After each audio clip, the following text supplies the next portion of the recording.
Hello, friends. Before we get going with today's episode, I just want to warn you that we have our first mid-roll ad going, so please be prepared for that. It's the way of the world, and we must live in the world we live in. But just as a reminder, all episodes of Revolutions, both old and new, are available at patreon.com/revolutions ad-free. If you go to patreon.com/revolutions and become a patron, you can get the RSS feed from Patreon and put it directly into whatever podcast app you happen to be using these days, and just enjoy the show exactly as you always have, except no ads.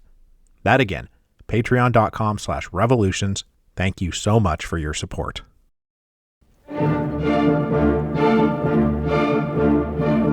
Hello, and welcome to Revolutions. Episode 11.11, The 3 Days of Red. On July 8th, 2247, company time, Martian activist and now former D-Class technician Alexandra Clare was sleeping in a housing allotment in Expansion 3, subsection 14. I say former D-Class technician because Clare had been annulled back in December of 2246. Ever since then, she had been living under the radar with the help of her comrades in the Society of Martians. When security services ramped up their efforts to round up the remaining annulled, after new Director of Mars Division Ava Zhang gave them a real incentive to do so, Clare had been among those who chose to remove her skin chip completely. This marked her for life, but she didn't care. Clare was determined to avoid detection and deportation at all costs. But while she slept in a Society of Martians safe house with 12 other annulled, security services burst through the door. Before Clare or anyone else could react, they were subdued and arrested. Clare was now in a very tight spot because skin chip removal, all on its own, was grounds for immediate deportation. After being arrested, Clare and the others were tossed into Stockade 7. Now, Stockade 7 was a standard-issue stockade. It was meant to temporarily house employees accused of certain violations of the corporate code before judgment was rendered. Typically, the violations were of the more destructive sort, like physical assaults or property damage. Some prisoners would be given punishment and released. Others would find the stockade their last stop before deportation to Saturn. There were 50 single-occupancy cells in Stockade 7, and in the normal course of life on Mars, the cell block was rarely filled to capacity. But when the annulment crisis got going, the stockades really started filling up. Even more so since security services actually started doing their jobs around February 2247. So it used to be that a standard shift of personnel was only about 10 or 12 guards, and they often didn't have much to do. But when the annulment started, the cells really started filling up, and so guard shifts were doubled to somewhere around 20. But even this would not be enough. By the time Clare was arrested in July, Stockade 7 was far beyond max capacity. They were being packed 5 to a cell to await deportation, and these are single-occupancy cells. So what we've got here is about 250 prisoners living in stifling conditions, being monitored at any given time by just 20 guards. Through the first half of 2247, B-class defense advocates like Marcus Leopold and Ivana Darby continued to fight every annulment and deportation order they could. They only had limited success, but if nothing else, it was worth delaying final processing as much as possible, because they might wake up one morning and find that the fever had finally broken, and all the annulments reversed.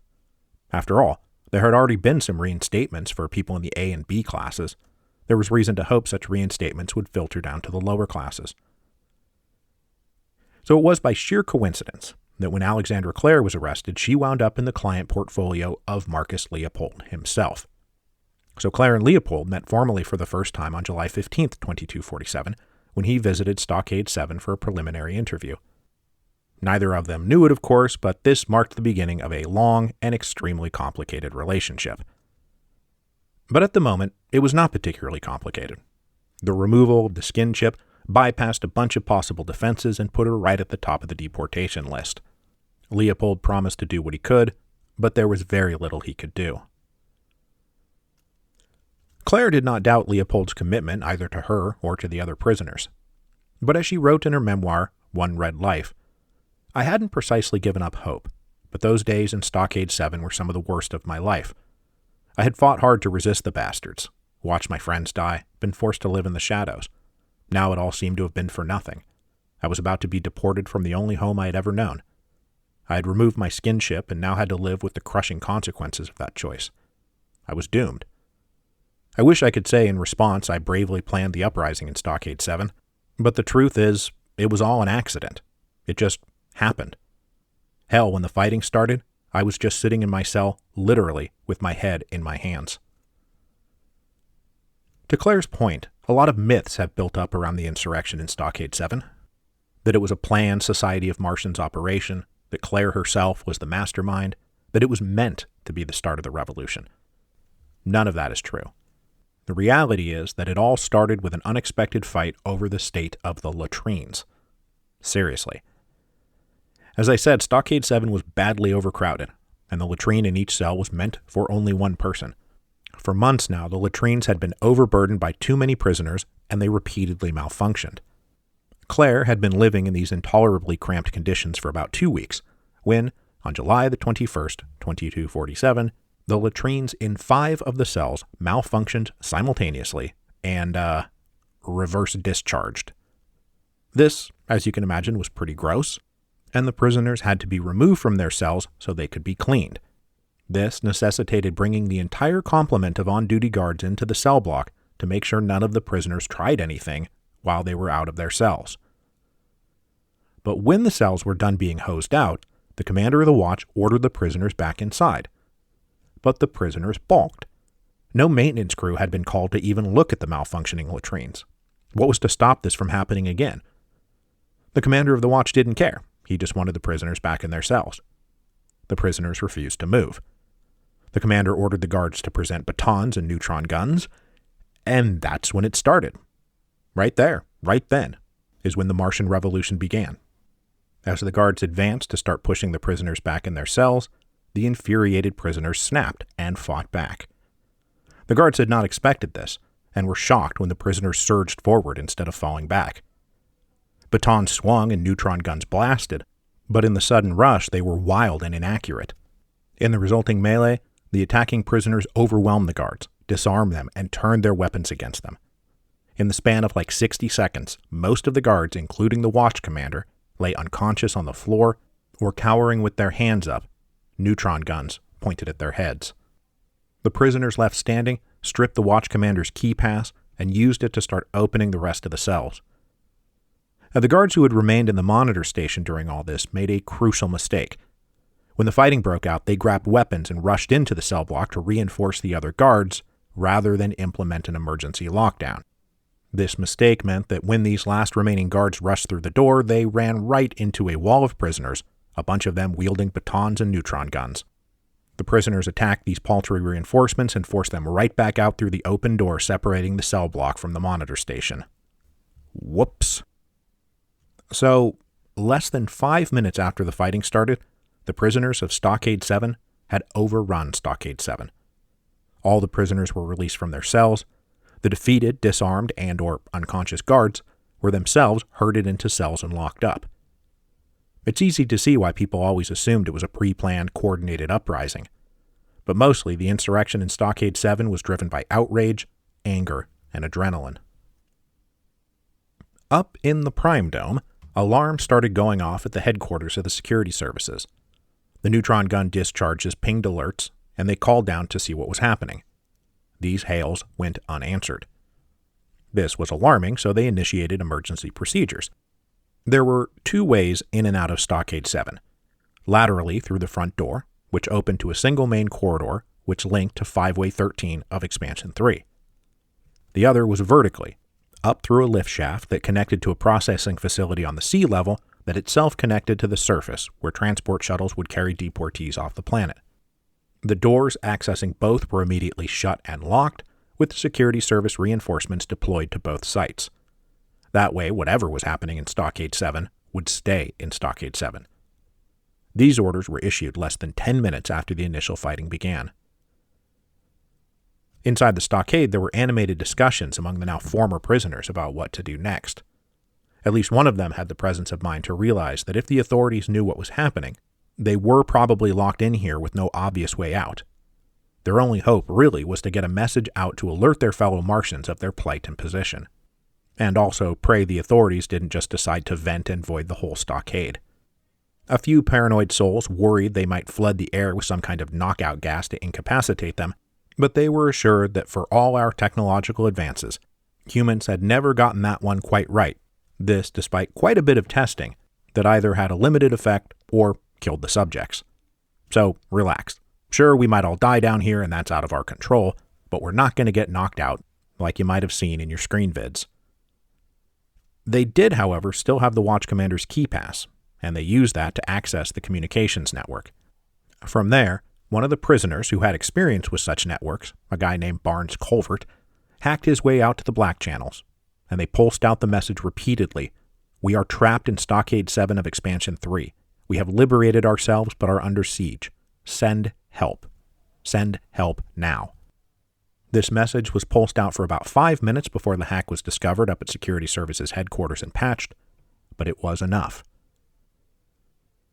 So this strange message starts appearing out of the blue on the black channels. It was picked up by people in the Society of Martians who passed it up the line, curious to find out if it was real or fake. These requests wound their way up to Mabel Dorr, who had no idea if it was real or fake. So, in her capacity as a member of the Martian Advisory Council, she messaged Ava Zhang's office to ask for clarification. According to Cliffs of Glass, the biography of Ava Zhang, Zhang herself did not yet know what was happening, because she had not yet been alerted by her own head of security. This was a guy called Boris Haptow, who had been on the job since Warner fired his predecessor right after Bloody Sunday. So it was Dorr's communique that made Zhao ask Haptow, "What's happening in Stockade 7? He replied, "It's all under control. There's nothing to worry about." So Zhang wrote back to Dorr, "There is no incident at Stockade 7. It is under control." Which was phrased in just such a way as to make it blindingly obvious there was an incident at Stockade 7, which Dorr communicated back down the Society of Martians network, saying yes, something is going on. So down in Expansion 3, some D-Class members of the Society of Martians were told to go find out what was happening. Try to lay eyes on Stockade 7. But of course, when they got to 5-Way 13, they found the corridor that would have taken them to the stockade blocked and under heavy armed guard, which they reported back up the line. Basically, we don't know what's going on, but something's going on. We've got a live one here. Meanwhile, Zhang demanded a briefing from Boris Haptow, who then had to admit, "Yeah, we've reviewed the camera footage and it appears some prisoners have broken out of their cells in Stockade 7. Zhang asked how many prisoners, and he had to say, "All of them." But he assured her that the situation was well in hand. Both entry and exit points were locked down and under heavy guard. There was no way out.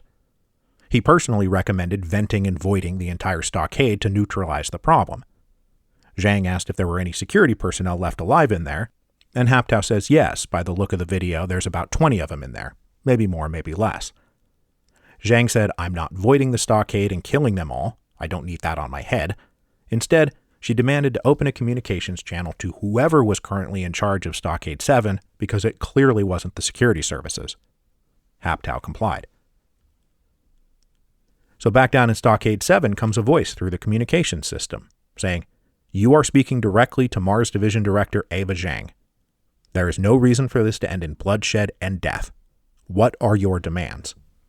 In her memoir, Claire says, "When she asked what our demands were, we looked at each other in confused silence. We didn't have any demands. We hadn't planned on taking over the stockade."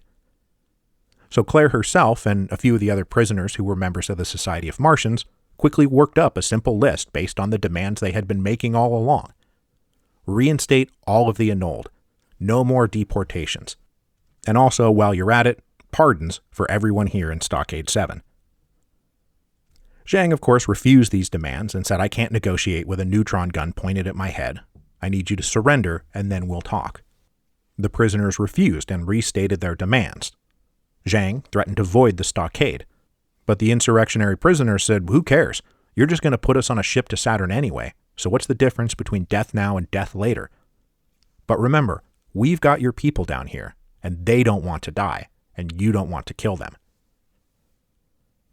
Meanwhile, the Society of Martians networks put out a call for everyone to gather as many people as they could and head to 5-Way 13.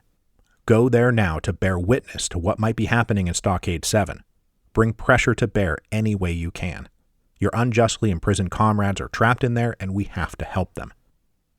It took a beat for the security service personnel guarding the door to the stockade to notice that the five-way behind them was filling up faster than was strictly speaking normal. So they communicated up their chain of command to say, this place is starting to get crowded, what should we do? The response came back, we're on it. We'll start blocking access to 5-way 13 by closing and locking doors. But of course, they are now dealing with a population of Martians who had been doing no doors for years now. They knew how to deactivate them from the network and jam them open. So headquarters told the security services on the ground, okay, it's done. The doors are now shut. We'll send you more reinforcements to deal with crowd control. And the response came back, that's great, sir, except the doors aren't shut and people are still streaming in. When Haptao asked Zhang if she wanted to order security services to clear the five-way, Zhang said, no, we do not need another massacre like Bloody Sunrise. I won't have it, and it'll just make everything worse. And she was maybe right.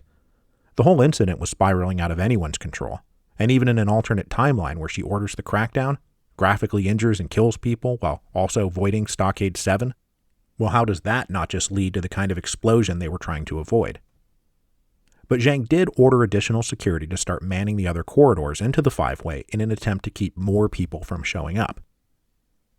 So now we have these, concentric lines of hostility. At the center, we have the insurrectionary prisoners in the stockade. Then beyond them, we have the first line of security services guarding the 5-way 13 corridor so that no one could get in or out. Beyond them, we have the Martians who are gathered in 5-way 13.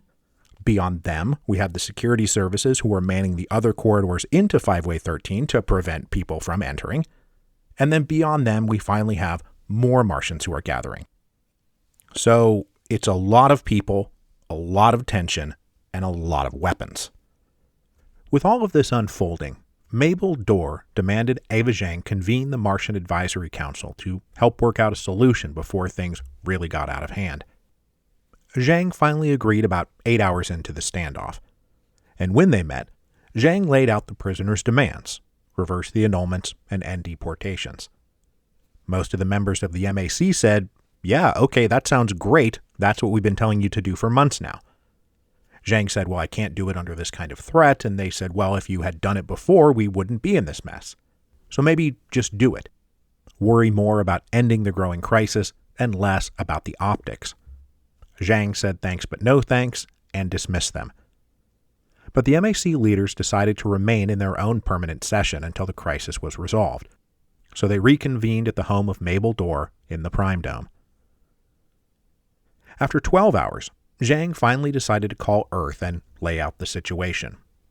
After a few delays, she was finally patched through to Timothy Warner, who had lost none of his blithe myopia since departing Mars. He said that he knew this sort of thing would happen, that the Martian Advisory Council was clearly in league with the insurrectionary prisoners, that he never should have been talked into devolving control of Mars back to Mars Division, and that he was terminally disappointed in Zhang's failures. She said, okay, well, what do you want me to do about it? And he said, I want you to handle it. Don't give an inch, restore order. Immediately. Werner out. Shortly after this call, company time ticked past midnight, and July 21st became July 22nd, and the second day of Red began. And here, we will pause for a moment because this episode is brought to you by BetterHelp. We are all writing stories about our own lives all the time. Stories about who we are, where we've been, and where we're going. But sometimes we need help with our stories, to change them, whether to give them new meaning, construct a better version of ourselves, or have brighter goals to look forward to. Therapy can be an editorial partner, helping write new chapters of the life we deserve to live. Therapy is vitally important to getting perspective on who we are and what we're doing and why we do the things we do. And if nothing else, it's a relief to simply talk openly and honestly about our problems. BetterHelp makes therapy both affordable and convenient by being fully online with access to more than 30,000 credentialed therapists. You can find someone that will help you write your new story, and if that's not working, you can easily switch and try someone else. So write your story with BetterHelp. Visit betterhelp.com/revolutions today to get 10% off your first month. That's BetterHelp, HELP.com/revolutions. The second day of red really got going at 5 a.m. company time on July the 22nd, 2247, because that is when an anonymous message got pushed out onto the networks and onto everyone's screens. Fellow Martians, it read, by now you've heard of the standoff at Stockade 7. We need your help. Brave and noble Martians, unjustly sentenced to deportation, have refused to be banished from their homes. We must support them. We must reinstate the annulled. We must end deportations. Until these demands are met, and our fellow Martians in Stockade 7 are liberated, do not go to your job site. Do not go to work. It is time to say the word that we are forbidden to say. We say, strike. It's still very murky who wrote and blasted this message out. All we really know for sure is that it did not come from the top of the Society of Martians. Every account I've read says that they were trying to de-escalate the situation. Mabel Dorr herself woke up to this message on the morning of July 22nd, furious that somebody was trying to blow up this crisis beyond anyone's ability to control it. Now, they all literally wanted the same thing. Dorr herself had been upfront and vocal about reversing annulments and ending deportations all year. But she did not believe that embarking on a strike, the dirtiest word in the corporate codebook, was what this moment called for. Now, history has a funny way of working out. Sometimes it seems like something is inevitable, and then it doesn't happen. Sometimes something seems impossible, right up until the moment it happens. Some sparks start a fire. Others fizzle out and die. But for whatever combination of reasons, the call for the Martians to go on strike on the morning of July 22nd caught fire. Martians in all 3 colony cities looked around at each other and said, you know what? Frack it. Some critical mass of grievances was finally unlocked. They were so unbelievably sick of all the bullshit that they just didn't care about the consequences of not going to work. Now, of course, not everyone went on strike that morning, probably not even a majority of the population. But more than enough stayed home to grind work on Mars to a halt. Not nearly enough people were showing up to job sites to get any real work done. So, when the strike began, where did all of those people go if they weren't going to work? Well, on Olympus, they were drawn out of a mixture of excitement and curiosity towards Expansion 3 Stockade 7. That's where the action was. Now, they couldn't really get close to Stockade 7 anymore. Security services had been busy setting up cordons and checkpoints. But wherever people hit one of those cordons or checkpoints, they did not turn around and go home. They stayed and milled around, and something like a raucous party atmosphere took hold. People thrilled in ditching work and being a part of the action, even if being part of the action was just milling around at an impromptu party. Back at 5-Way 13, meanwhile, things were getting a bit more fraught. The 5-Way had been filled near capacity in the hours after the standoff at Stockade 7 began, and all of those people remained in place. As the hours kept ticking by, everyone got a little more hungry, a little more thirsty, and a little more testy. And that was true on both sides. Neither the security services guarding the corridor into Stockade 7, nor the people surrounding them, had come prepared for a prolonged siege. And the 5-Way, of course, had commissaries and drink holes and food bars, but the C-Class supervisors in charge of them locked them down in the hopes of driving away the crowd. But it didn't drive them away. It just made them all considerably more irritable. So as it turns out, the standoff at Stockade 7 was not resolved by one side or the other backing down. It was resolved by what's about to happen in 5-Way 13. And the strike continued all day. No amount of announcements or threats or pay docs or any other punishment induced people to go back to work. Zhang stayed holed up in the Prime Dome with her staff. She took a further meeting with the Martian Advisory Council, who said they were working to keep everyone and everything peaceful, which it mostly was, but it sure would be nice if you gave in to the demands now. Boris Haptow leaned on her to crack down and drive these people out. But Zhang had real fear that if she did anything to move on Stockade 7 or try to clear out the crowds, that the situation would explode. She need not have worried about that, though, because it exploded all on its own. At 7 p.m. company time on July 22nd, the Martians occupying 5-Way 13 started chanting for all the commissaries and drink holes and food bars to be opened up to them. Specifically, they were chanting, "Open up! Open up!" This brought the crowd to life after a few hours of inactivity. Then they started moving and jostling around. Those nearest the line of the security services blocking the corridor to Stockade 7 turned their ire on those security personnel, hurling insults at them, and by some accounts, objects. And yes, you know what's coming next. Of course you do. One of the security service personnel, we will never know who and we will never know why, fired a shot. It hit one of the Martians at point-blank range, dropping him to the ground. People screamed in shock and horror, and then screamed some more, because after that first shot went off, other security service personnel started firing. There would be no peaceful resolution to the standoff at Stockade 7. But neither would it become a massacre like Bloody Sunrise. It would instead become a full-blown riot. In those chaotic moments after the first shots went off, part of the crowd, of course, broke for the exits, but the movement of the crowd sent a wave of people, not really of their own volition, crashing into the security service line guarding the corridor to Stockade 7. Neutron gun blasts dropped careening Martians left and right, but so many surged forward all at once that the security line was overwhelmed. Just as had happened inside Stockade 7 the day before, Martians now emerged from the fray holding weapons they'd ripped away from the security personnel. Neutron guns in hand, they turned a potential massacre into a firefight. Shots blasted in both directions and bodies piled up, either stunned or killed. But every time a Martian went down, another Martian picked up their weapon and kept firing.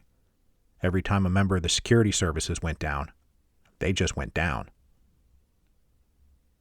Inside the stockade, they could hear the commotion down the corridor and braced for some kind of assault. Then they heard a cacophony of voices advancing down the corridor towards the door to the stockade. Alexandra Clare says they all hunkered down prepared for a last stand. But when the door finally opened, they saw not a phalanx of armed and armored security personnel, but exhilarated Martians, not a little bit crazed, rushing towards them saying, "We've come to free you, you're free." We couldn't believe it, Claire writes in One Red Life. We had all been staring certain death in the face since the moment we were arrested, and we had been staring imminent death in the face for the last 36 hours or so. Suddenly, for the first time, it felt like there was the possibility of life. The fighting that had consumed the security service line in 5-Way 13 now repeated in all the adjacent corridors. That central explosion of riotous energy sent a mass of people rushing through the corridors in every direction. The security lines that were manning the corridors into 5-Way 13 were overwhelmed by an onslaught of people madly rushing to get out of 5-Way 13. Those security service units blasted their neutron guns and swung their batons, but were overwhelmed as Martians on both sides of their positions joined the fray. More bodies piled up, but the Martians successfully attacked, disarmed, and finished off the doomed security service units. Up in the Prime Dome, Ava Zhang cursed her luck and ordered a colony-wide lockdown. That's it, no more, full quarantine protocols. This shut and locked doors throughout the colony for about 10 minutes. Because the Society of Martians had in their ranks plenty of skilled hackers who knew the systems of Mars Division inside and out. And they knew that the new protocols had introduced several massively exploitable vulnerabilities that they had never taken advantage of, because to do so would have just been too drastic a step. But as soon as the quarantine order hit, some daring soul out there decided this was as good a time as any to just go for it. Several Martians later claimed credit and would argue with each other for years about who had done it. But in less than 10 minutes after the quarantine protocol took effect, it suddenly lifted, because across Mars, systems ceased recognizing commands from the executive mainframe. This meant that not only was the quarantine protocol canceled, but the authorities in the Prime Dome suddenly and shockingly lost their ability to control the machinery of Olympus. So down in the Warrens, the Martians were free to unleash years of frustration and anger. As waves of riotous energy spread, they now faced little friction. Overwhelmed security services were surrounded, beaten, and disarmed. Some were able to pull back to their stations, but they came under attack from Martians now wielding weapons of their own. Many understaffed stations were overrun, arms lockers opened, with more neutron guns, batons, and other weapons distributed. Now there were even more armed Martians roaming around. Some stations simply surrendered without a fight, and in a few memorable cases, security personnel declared themselves for the Martians, to great cheering and applause. Almost by an act of unconscious group will, the riotous Martians in the Warrens pretty quickly stopped spreading out and started going up. They started going up as if they were pulled by some kind of magnet. Because in addition to all the other slogans being yelled and chanted, "To the Prime Dome" began to ring loudly and clearly. And so up, up, up they went, driven by some inexorable collective will. They commandeered lift shafts for personnel, lift shafts for equipment, lift shafts for maintenance. Anything that would take anyone up, they packed full of people and sent them as high as they could go. Now there was no lift shaft that went directly from the Warrens to the Prime Dome. This was on purpose, and specifically meant to prevent such direct access from the depths of the colony to the highest levels. But they could get pretty high, and wherever they got out, the lifts were sent back down for more people. Up in the Prime Dome, Boris Haptow tried to coordinate a response, but the executive mainframe was unable to control the lifts and doors anymore, and the higher in the habitat levels you ascended, the fewer security personnel there were. Security personnel was there to keep the rabble and the Warrens in line, not the genteel executives of the upper levels. Soon enough, armed Martians from the Warrens were rising up and spreading out everywhere across the B levels and the A levels, basically unchecked. Realizing security services would not be able to hold any of this back, Haptow sent out an order for all of his personnel, wherever they were, if they could, to retreat up to the Prime Dome itself.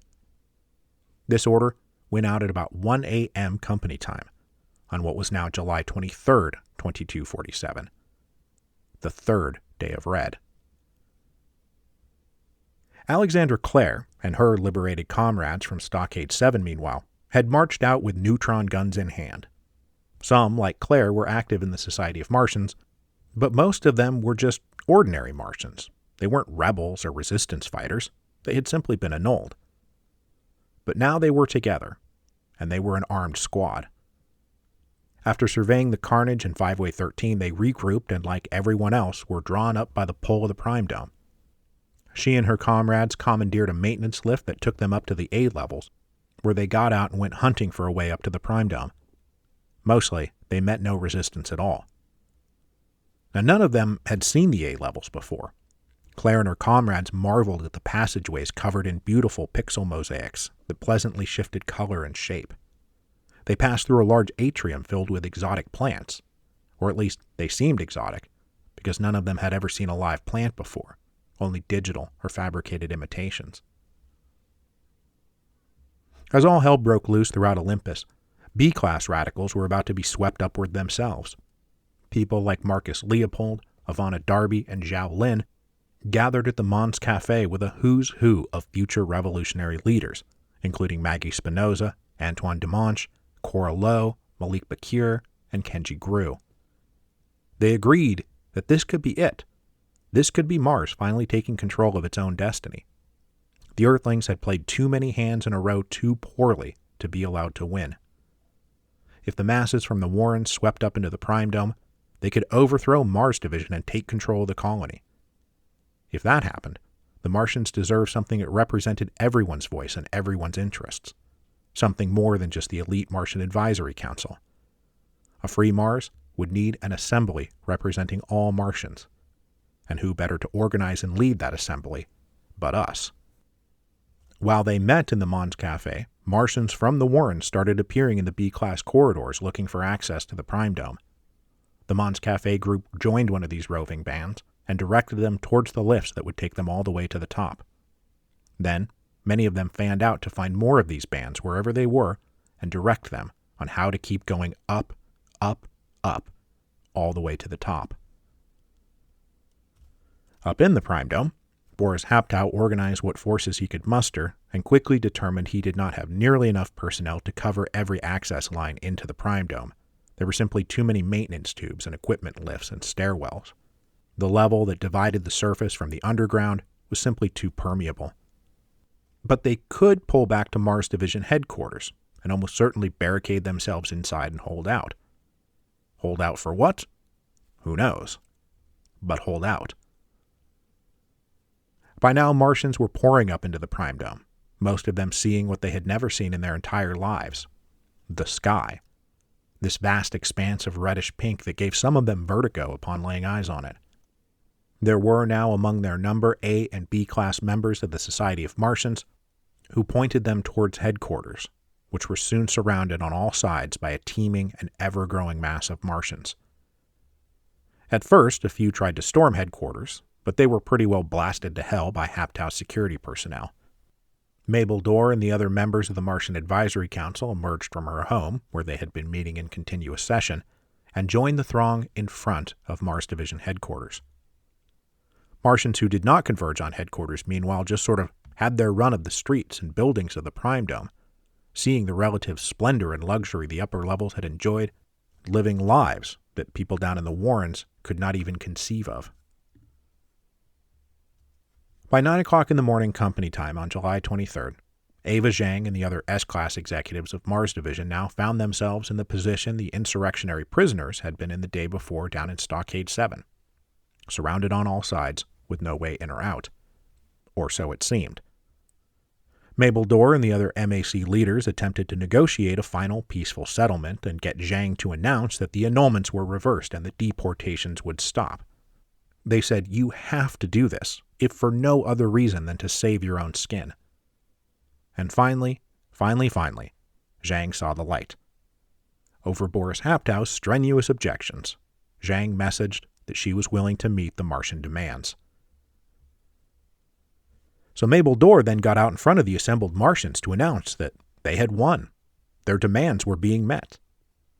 Now, she couldn't be heard very well over the din of the crowd, and so this message had to be passed back to ripples of cheering that followed the news as it was relayed backward from person to person.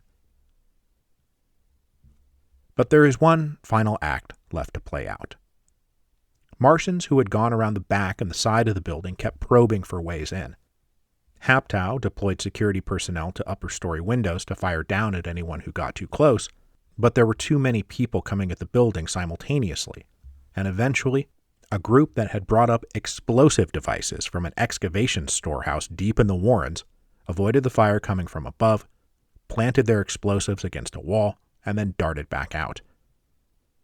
So right as the crowd in front of headquarters was cheering their victory, a huge explosion went off, blasting a hole in the side of the building. As soon as the shock and dust cleared, Martians rushed forward through the giant hole this explosion had opened.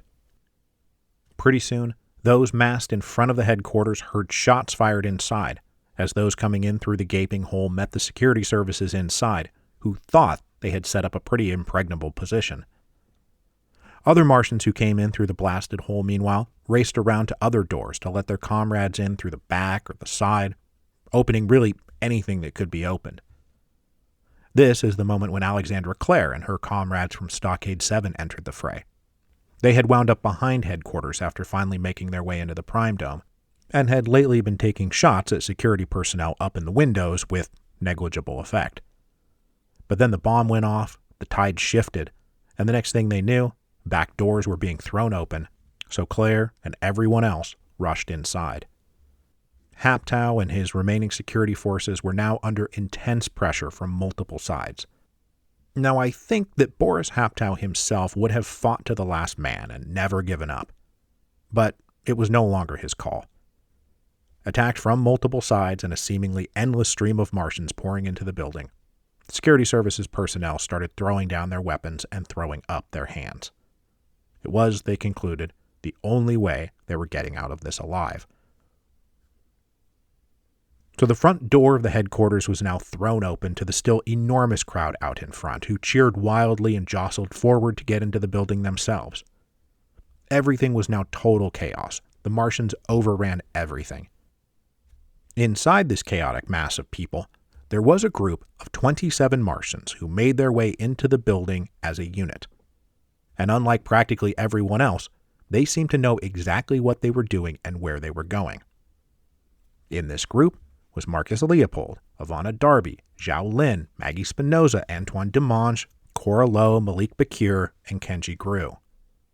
They pushed their way through the jubilant throngs of Martians and headed straight for the commissary. The commissary that was the site of Jose de Petrov's failure to liberate Mars, and where they planned to see his dream through to the end.